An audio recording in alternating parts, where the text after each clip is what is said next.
Lucie qui va parler d'un accord. On a appris ça à l'occasion du sommet de l'IA.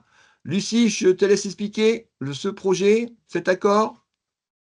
Avec grand plaisir. Bonjour Christophe, bonjour à tous.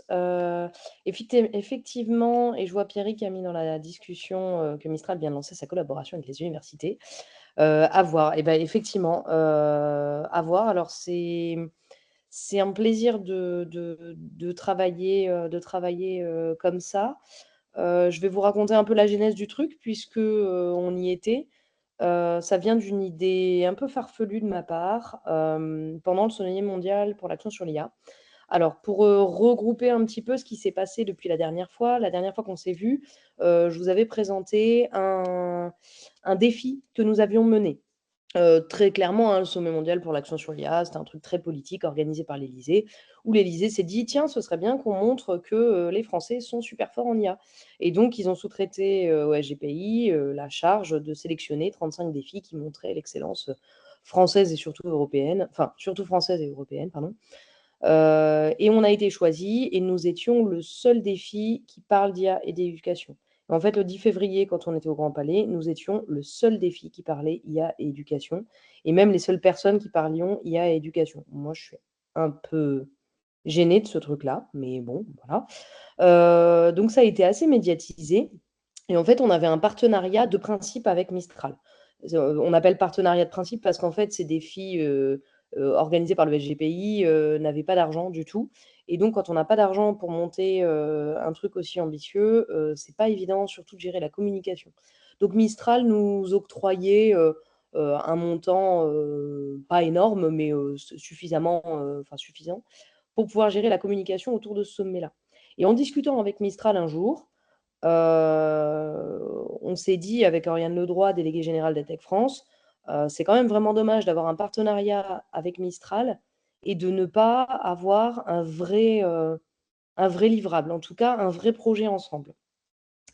Et on s'est rendu compte que c'était assez intéressant parce que là où Mistral, technologiquement, aura du mal à rattraper, par exemple OpenAI, les États-Unis d'OpenAI, ils sont très intéressés par le côté éducation parce qu'ils cherchent à faire valoir les mêmes valeurs. Et là, pour le coup, ces valeurs-là, vous les connaissez, hein, souveraineté des données, frugalité, enfin, frugalité autant que faire se peut. Ça, c'est des valeurs sur lesquelles OpenAI ne peut pas rivaliser. Et donc, on a vu, nous, un intérêt vraiment,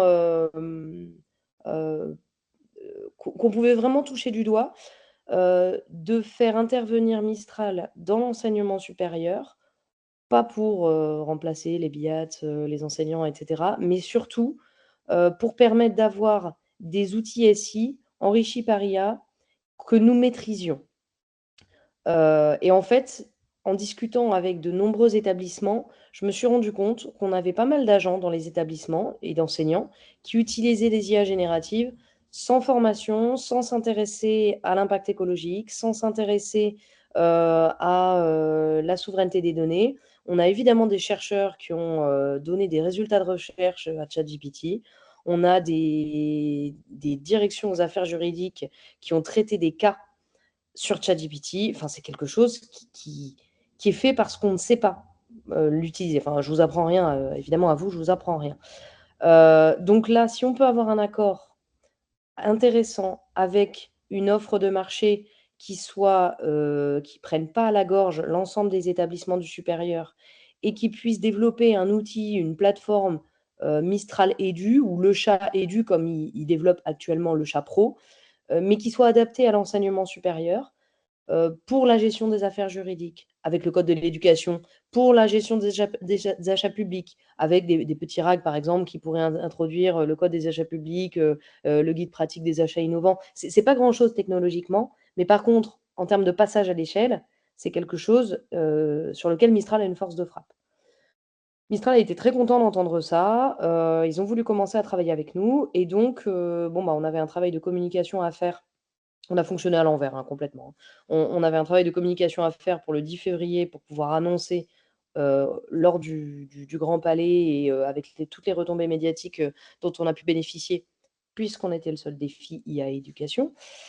Donc on a d'abord engagé les établissements en leur disant: «On ne sait pas où on va, mais on y va» et ensuite on s'est dit: «Bon, on y va». Donc je vois David, qui qui sourit parce qu'il fait partie des établissements partenaires. Aujourd'hui, on a 14 établissements partenaires. On a le CNAM, l'École des mines, Sorbonne Université, Bordeaux-Montaigne, l'Université de Haute-Alsace, l'Université de Lorraine, l'Université de Montpellier, l'Université de Nîmes, l'Université de Picardie-Jules Verne, l'Université de Rennes, l'UPEC Paris-Est-Créteil, Paris-Saclay, Toulouse-Jean Jaurès, l'Université de Lorraine qui apparaît 2 fois, pardon, je ne comprends pas pourquoi, l'Université de Tours, le programme Atypi Friendly et nous sommes suivis de très près par l'AMU qui nous aidera à, monter les marchés. Cette alliance est une alliance ouverte, complètement ouverte, qui va s'organiser autour de 5 thématiques. La thématique des DPO et des DAGE, la thématique du geste enseignant et de l'apport pour l'étudiant, la thématique de tous les SI à destination des scolarités, des DRH et de tous les services à l'université. Si SIFAC, SIAM et tous les autres vous disent quelque chose, l'idée c'est de les enrichir par IA.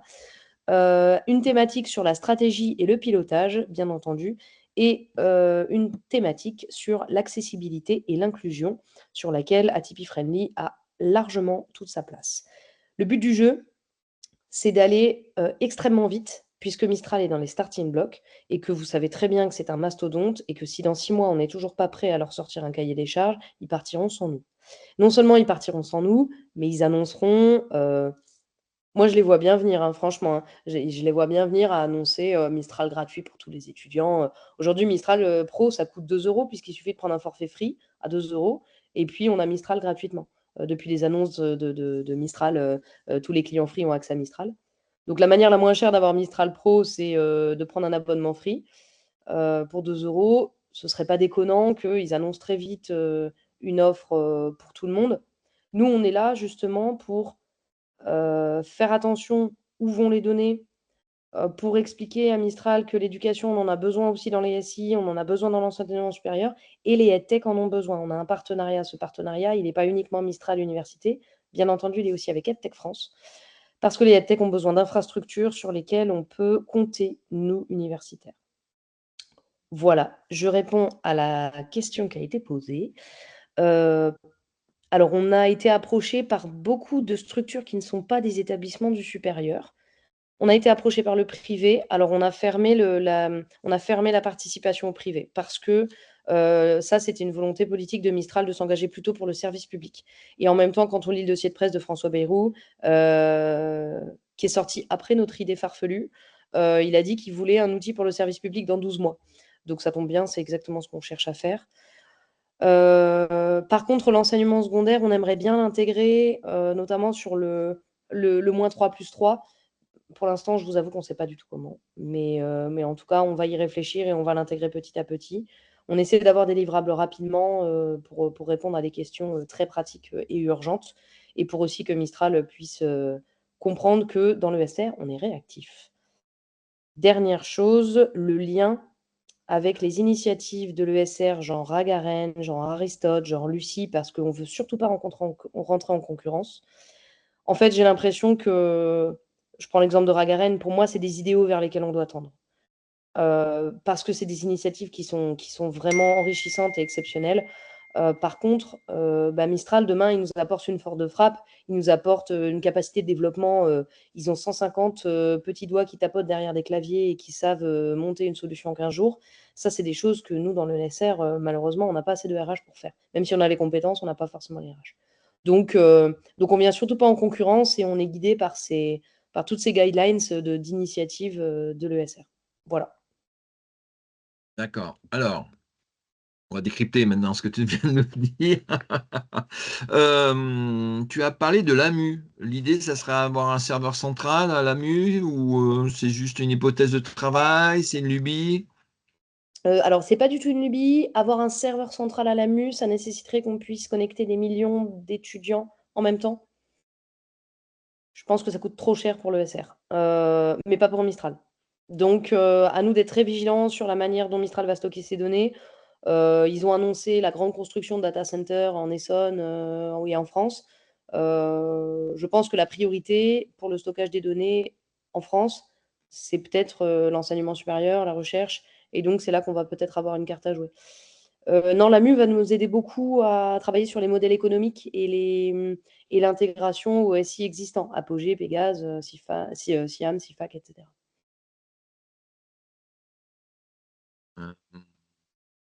Et donc, tu as un calendrier, il y a quoi? Il y a des groupes de travail? Comment ça se... Pour ceux qui ne Oui. sont pas dans la boucle? Alors, pour ceux qui Il ne y a- sont pas dans la boucle, alors déjà, on va faire un truc qu'on ne fait jamais dans le SR, on va communiquer en allant. Donc, avant même d'avoir les résultats, on va essayer d'être le plus ouvert possible sur notre manière de travailler.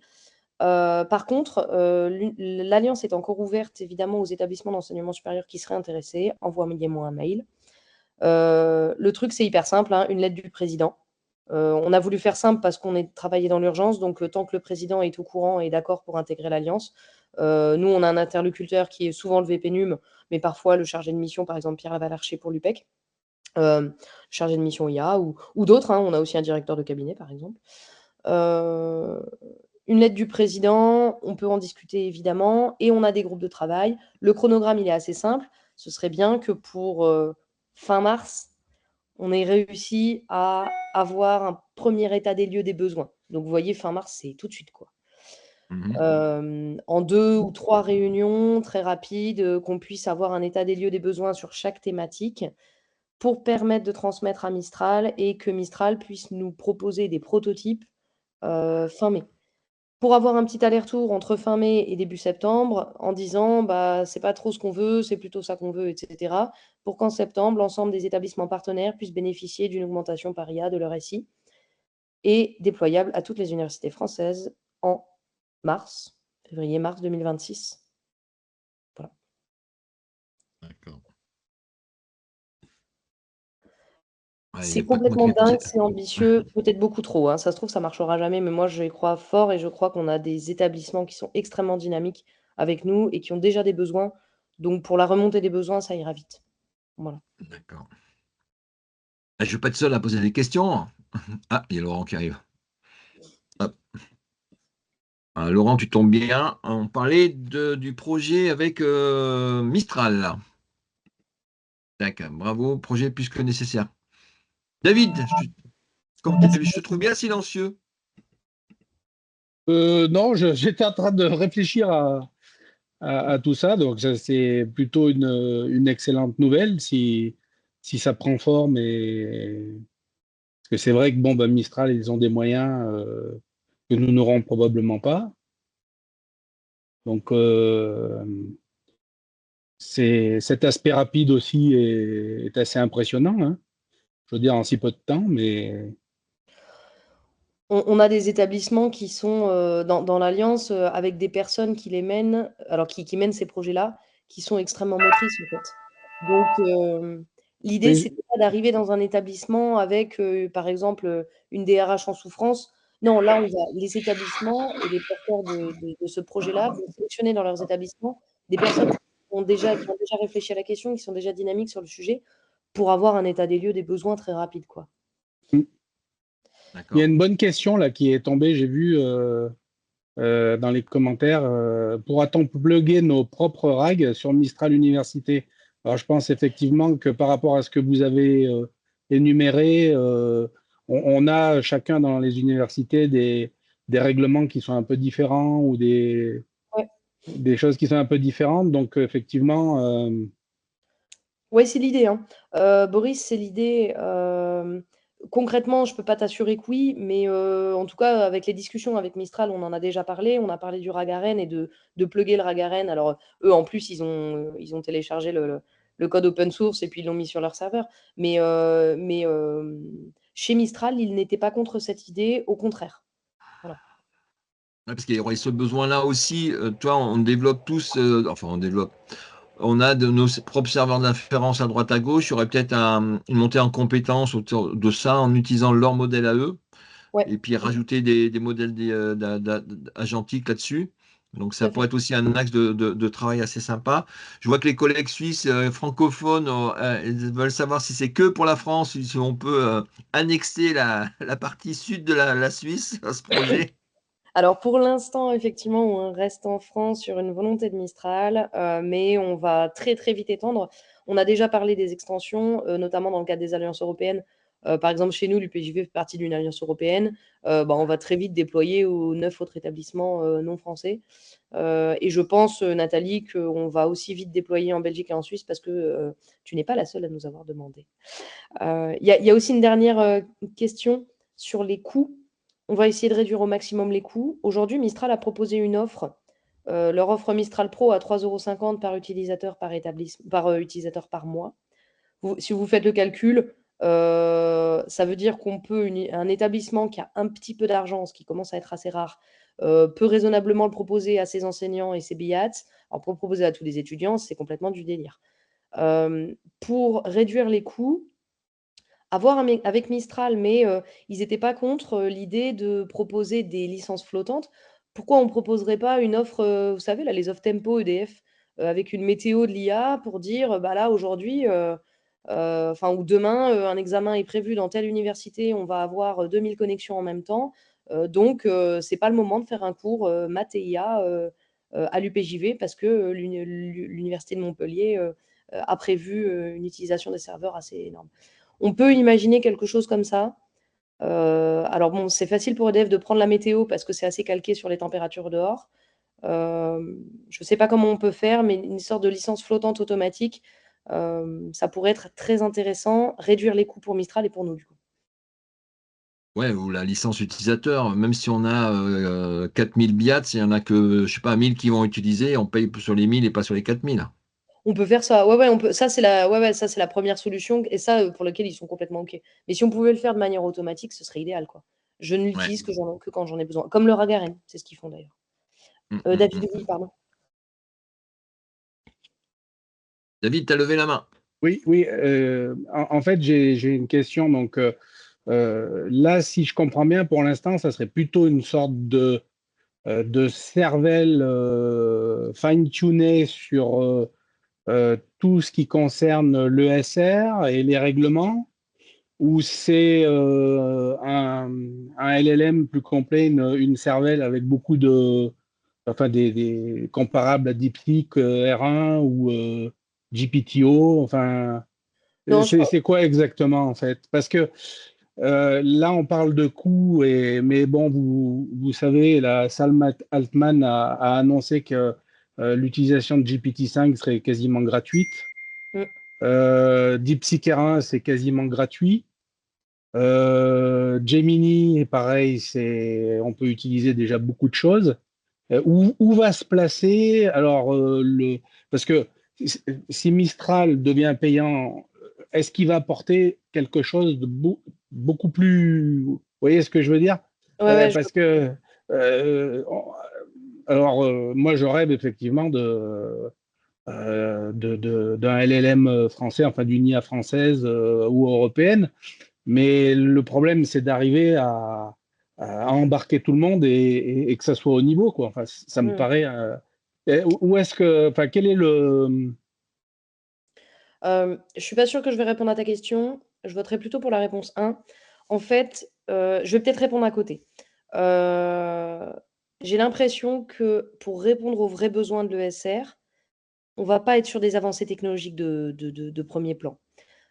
Clairement, hein. Je veux dire, là, c'est vrai que je parle à des experts de l'IA, mais pour moi, tout ce dont on a besoin dans les établissements, c'est que madame la gestionnaire de scolarité en master MEF à l'université de Rennes puisse utiliser un RAG de manière sécurisée, qui comporte des données qui sont fiables et sur lesquelles un LLM va lui répondre, et d'être sûr que ces données n'iront pas à l'étranger. Déjà, si on arrive à et ça, on sait le faire, tout le monde sait le faire. Enfin, tout le monde sait le faire. Je veux dire, c'est assez facile à faire, à mettre en place des RAG. Sauf que là, on veut passer à l'échelle. C'est-à-dire qu'il n'y a pas que madame la gestionnaire de scolarité de M2MEF à l'université de Rennes. On va avoir tous les gestionnaires de scolarité qui vont être en capacité, des établissements de l'Alliance et ensuite des établissements français, qui vont être en capacité de faire appel à ce RAG. Donc en fait, technologiquement, on n'est pas sur des outils de pointe, mais on est plutôt sur une utilisabilité par une personne lambda dans un établissement scolaire, enfin du supérieur. Mais je ne suis pas sûre de répondre à tes questions, David. Oui, enfin, bon, là, en fait, cette initiative-là, ça serait en fait, de mettre à disposition un RAG avec les outils de Mistral, c'est ça? Et héberger chez eux, en gros. C'est à peu près ça, hein, si je C'est comprends ça, bien. hébergés chez eux, mais avec des conditions qui sont contractuelles. Et ah oui, le truc aussi de ce partenariat, c'est que à terme, on va avoir donc des établissements qui vont conclure des partenariats avec Mistral, qu'ils soient payants ou pas. Il y a des établissements qui se sont engagés qui ne pourront pas mettre un centime parce que c'est très compliqué financièrement. Ça, on l'entend bien. Mais le but du jeu aussi, ça va être d'accompagner, et ça, je pense que ce sera mon rôle, d'accompagner les établissements à conclure des partenariats avec Mistral pour avoir ou ne pas avoir tel ou tel besoin. Concrètement, on ne veut peut-être pas profiter de toute cette offre-là. Et ça permet encore de réduire les coûts, quoi. Mais l'idée, c'est vraiment répondre à des besoins de base pour éviter qu'on ait des directions aux affaires juridiques qui fassent appel à ChatGPT pour résoudre leurs problèmes, parce que ça, c'est ce qui se passe en ce moment dans les établissements. Voilà. J'ai pas toutes les réponses, hein, pardon. Ouais. Tout ce que tu nous as dit là, il y a un texte qui est écrit en quelque part, à part ce que moi j'ai mis, qui était sorti de ton LinkedIn en fait, là. Ce que j'ai mis dans la page aujourd'hui ici, ça c'est sorti je pense, de ton post LinkedIn que tu as Ouais. fait pour annoncer le truc. Est-ce qu'il y a un texte plus conséquent qu'on peut passer à un président d'université ou qu'un président d'université peut s'emparer? Oui, bien sûr, je peux le déposer sur Notion. Il y a tous les communiqués de presse qu'on a fait Ouais. et il y a eu des articles. Alors, normalement, c'est demain, il y a un article qui va apparaître sur AEF qui devrait être complet parce qu'on a eu une interview assez longue, Oriane Ledroit, Camille Mordelet d'AEF et moi.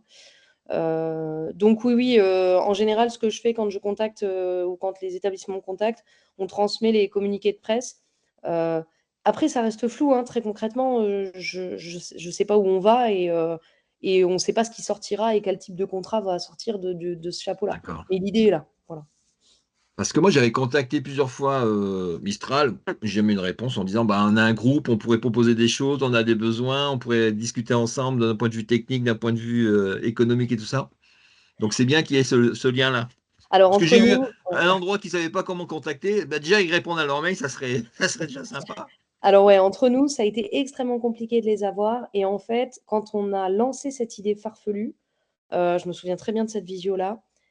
Leurs yeux ont commencé à briller et on a compris que c'était une manière aussi pour nous d'influer sur leur stratégie éducation, ce qui est bien parce que si on n'était pas là, ils auraient eu une stratégie éducation qui était sans doute pas la bonne parce que c'est pas leur corps de métier. Ouais. Et eux, ils ont vu une manière de pouvoir intégrer l'enseignement supérieur. Et là, bah, on a eu une personne qui a été dédiée et qui est toujours hyper disponible avec nous. Mais effectivement, c'est très, très dur de les approcher, hein. Ouais, ouais, ouais. Alors, tu as parlé plusieurs fois de Ariane Ledroit.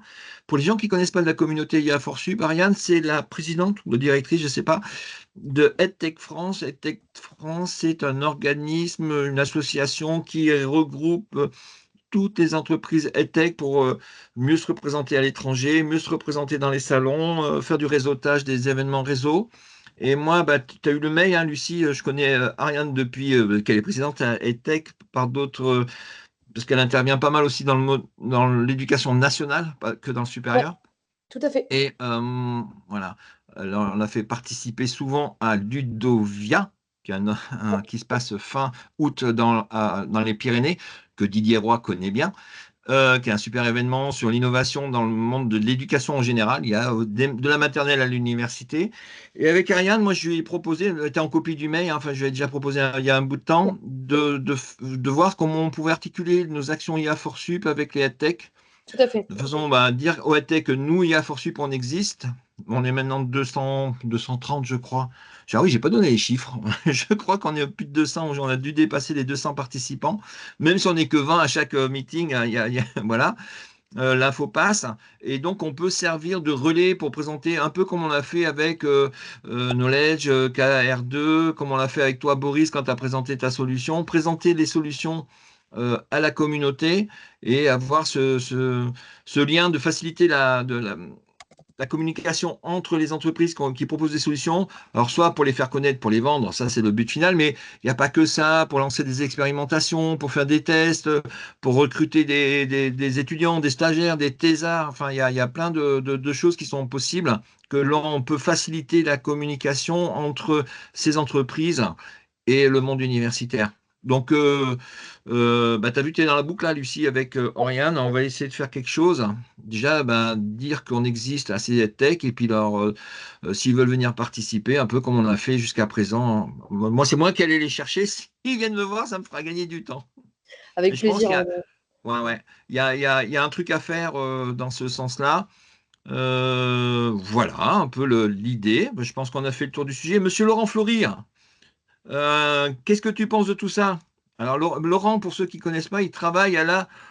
Attends, c'est quoi? C'est les cellules nationales du logiciel, c'est ça? Ouais, presque. Groupe logiciel et cellule Un nationale groupe, c'est logicielle. plus une cellule GLCNL. sortie de prix. Ouais. Non, non, on n'en pense que du bien. On essaye de faire des tests avec David. J'ai vu ton SMS, il faut que je te réponde, David. Et on essaye aussi, alors là, sur un autre angle, mais de se rapprocher de justement d'EdTech France et de la FINEF Oui. pour regarder dans le cadre d'un prochain marché à venir si on n'arriverait pas à mettre en place un système avec un espèce de broker qui pourrait revendre les solutions EdTech sans avoir à passer par la case marché innovant qui permet des tests, mais qui ne permet pas de déploiement en prod, puisque tu perds le label marché innovant. Donc voilà, on déborde un peu de l'IA, mais l'idée d'arriver à faciliter le lien SR et EdTech Startup est dans les tuyaux, et pour l'instant, tous les feux sont plutôt ouverts. Donc on a eu des réunions, on va avoir d'autres réunions, et on lance, nous, le GT en interne, GL, la semaine prochaine. Je suis en train de préparer la réunion pour justement voir si on n'aurait pas un lot broker et tech. D'ailleurs, Laurent, je suis désolée pour la dernière réunion, mais ça a été complètement Il y avait des urgences, médiatiques. Mais par contre, ouais, on continue à bosser ensemble. Et juste pour info, il y a un rapport que justement les démos ES ont rendu sur la collaboration avec la EdTech, entre l'enseignement supérieur et la EdTech. On a rendu le rapport en janvier et a priori, la DGCIP devrait le rendre public, sur lequel on donne des petites astuces pour mieux travailler avec les EdTech quand leurs solutions nous semblent intéressantes, ce qui est, comme pour tout, souvent le cas et parfois pas le cas. Mais quand on a envie de travailler avec une EdTech, c'est pas toujours facile de monter les marchés. Donc, on a donné quelques pistes. Et le rapprochement avec le GLCNL était une des pistes. Ok, je pense qu'on a fait le tour de la question. Merci Lucie pour ce point.